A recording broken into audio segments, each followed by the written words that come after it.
طرف آتا ہوں. اس کو میں دو حصوں میں تقسیم کروں گا، ایک مستقبل بعید، ایک مستقبل قریب. مستقبل بعید جو زیادہ بعید نہیں ہے میرے نزدیک، وہ بہت زیادہ دور نہیں ہے. وہ کیا ہے؟ قرآن مجید کے صغرا کبرا سے بھی ثابت ہوتا ہے. پوری وضاحت کے ساتھ قرآن میں یہ نہیں ہے، لیکن صغرا کبرا قرآن میں موجود ہے، جس کا لازمی نتیجہ ہے جو میں ابھی آپ کے سامنے رکھوں گا. اور احادیث نبویہ سے بڑی وضاحت کے ساتھ ثابت ہے کہ قیامت سے قبل پوری دنیا میں، پورے گلوب پر دین حق اسی طرح غالب آئے گا جیسے کہ حضور کی جد و جہد کے نتیجے میں جزیرہ نما عرب میں غالب آیا تھا. قرآن میں صغرا کبرا کیا ہے؟ 3 دفعہ کہا کہ ہم نے بھیجا ہے محمد کو صلی اللہ علیہ وسلم دین کو غالب کرنے کے لیے. وہ آیت میں نے بار بار کوٹ کی ہے. 5 دفعہ کہا ہے کہ ہم نے بھیجا ہے محمد کو پورے عالم انسانیت کے لیے. سب سے اہم آیت ہے سورہ سبا کی نمبر 28 آیت، وَمَا أَرْسَلْنَاكَ إِلَّا كَافَّةً لِلنَّاسِ بَشِيرًا وَنَذِيرًا. اے محمد، ہم نے آپ کو نہیں بھیجا مگر پوری نوع انسانی کے لیے بشیر اور نذیر بنا کر. اب اس صغرا کبرا کو جوڑیے، جب تک پوری دنیا پر دین حق اسی طرح غالب نہ ہو جیسے کہ حضور نے عرب میں کر دیا تھا. حضور کا مقصد بعثت ہنوز شرمندہ تکمیل ہے، اور یہ ممکن نہیں ہے کہ دنیا ختم ہو جائے اور حضور کا مقصد بعثت جو ہے پورا نہ ہو. احادیث کے اندر وہ حدیث جو میں 2 دفعہ آپ کے سامنے لا چکا ہوں، پہلا دور نبوت، دوسرا خلافت علی منہاج النبوہ، تیسرا ملکن عاضا، چوتھا فرمایا ثم تکون ملکن جبریا، پھر ملوکیت ہوگی مجبوری والی، غلامی والی.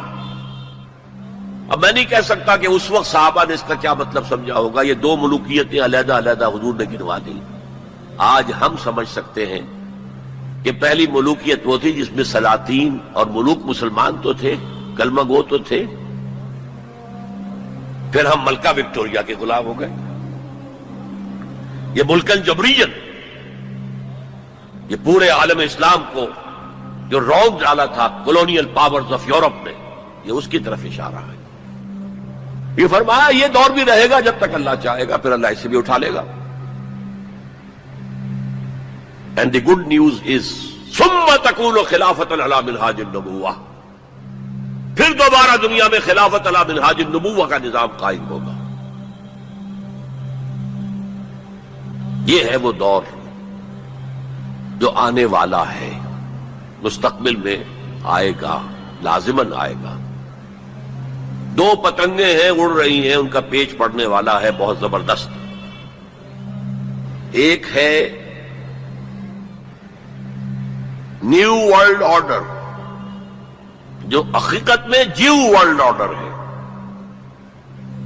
ایک ہے جسٹ ورلڈ آرڈر آف اسلام. مقابلہ انہی میں ہونا ہے،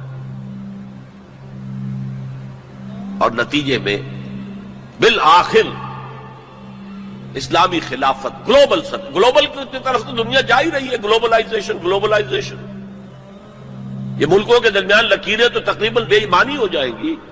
ملٹی نیشنلز کی حکومت ہوگی اصل میں. تو باقی حکومتیں جو ہے تو انتظامی قسم کے وہ ایک ریجنز ہوں گے. جیسے کہ پہلی جنگ عظیم سے پہلے پوری امت مسلمہ ایک وحدت تھی.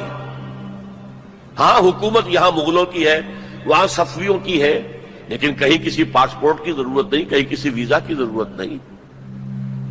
کوئی مغرب سے چل کر آتا ہے ابن بطوطہ اور پہنچ جاتا ہے ہندوستان تک، اور یہاں آ کر وزیر بن جاتا ہے. وہ is not the son of the soil. امت کی وحدت برقرار تھی. یہ امت کی وحدت ختم ہوئی ہے فرسٹ ورلڈ وار کے بعد. المصر للمصریین، الشام للشامیین، العراق للعراقیین، یہ نعرے لگے ہیں امت کی وحدت کو پارا پارا کرنے کے لیے مغرب کے زیر اثر. یہ سب سے بڑی سازش تھی امت کی وحدت کو ختم کرنے کے لیے. بہرحال ایک تو یہ جس کی کے بارے میں حضور نے خبر دی کہ دوبارہ آئے گا خلافت علی منہاج النبوہ کا نظام، اور 2 حدیثیں آپ کو سنا دینا چاہتا ہوں جس میں حضور نے خبر دی ہے کہ اب جب یہ آئے گا تو گلوبل ہوگا. ایک حدیث ہے حضور صلی اللہ علیہ وسلم کے ایک غلام جنہیں آپ نے آزاد کر دیا تھا، حضرت ثوبان رضی اللہ تعالی عنہ، ان کی روایت ہے عن ثوبان رضی اللہ تعالی عنہ قال قال رسول اللہ صلی اللہ علیہ وسلم ان اللہ زوالی الارض، اللہ نے میرے لیے پوری زمین کو لپیٹ دیا یا سکیڑ دیا، پوری زمین۔ فرائے تو مشارقہا و مغاربہا، میں نے سارے مشرق دیکھ لیے، سارے مغرب دیکھ لیے۔ وَإِنَّ أُمَّتِي سَيَبْلُغُ مُلْكُهَا مَا زُوِيَ لِي مِنْهَا، اور میری امت کی حکومت ان تمام علاقوں پر قائم ہو کر رہے گی جو مجھے زمین کو سکیڑ کر یا لپیٹ کر دکھا دیے گئے۔ اور یہ روایت کسی دوسرے تیسرے درجے کی حدیث کے ذخیروں میں سے نہیں ہے، مسلم شریف کی روایت، درجہ اول کی کتب۔ اور دوسری حدیث وہ مسند احمد ابن حنبل کی ہے، مقداد الاسود عن المقداد الاسود رضی اللہ عنہ قال قال رسول اللہ صلی اللہ علیہ وسلم لا يبقى على ظهر الارض بيت وبر ولا مدر الا ادخله الله کلمۃ الاسلام، اس روئے زمین پر نہ کوئی گھر رہے گا اینٹ گارے کا بنا ہوا، اور نہ کوئی خیمہ ہوگا جو کھالوں کا بنا ہوا، جس میں اللہ اسلام کے کلمے کو داخل نہ کرے۔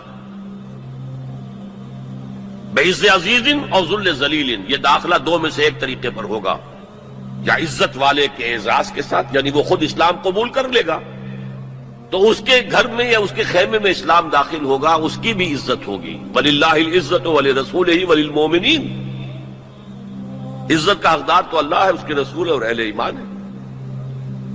اور ذل ذلیل، یا کسی کمزور کی پستی کی وجہ سے، اگر اسلام قبول نہیں کریں گے تو یؤتُ الجزیۃ عن یدٍ وَهُمْ صاغرون، چھوٹے ہو کر رہنا پڑے گا، جزیہ دینا ہوگا۔ گویا کہ اسلام تو اس کے خیمے اور گھر میں بھی داخل ہو گیا، وہ خود محروم رہا۔ جب حضور نے یہ فرمایا تو حضرت مقداد پھر کہتے ہیں کہ میں نے کہا وَيَكُونَ الدِّينُ كُلُّهُ لِلَّهِ، تب ہوگی وہ بات جو سورہ انفال میں آئی ہے کہ دین کل کا کل اللہ کے لیے ہو جائے گا۔ تو یہ تو ہے مستقبل بعید جس کا سارا دار و مدار میرے بیان میں حالات کے حوالے سے نہیں ہے، حالات میں ہمیں اس کے کوئی آثار نظر نہیں آ رہے، حالات بہت مایوس کن ہیں، لیکن حضور کی دی ہوئی خبریں ہیں، وہ صادق المصدوق، منطقی طور پر بھی میں ان کا قائل ہوں اور حضور کی ان احادیث کی روح سے بھی قائل ہوں۔ اس سے پہلے جو مستقبل قریب ہے، اس میں ابھی مسلمانوں پر بہت سخت دن آئیں گے، عذاب کا کوڑا اور شدید سے شدید تر ہوگا۔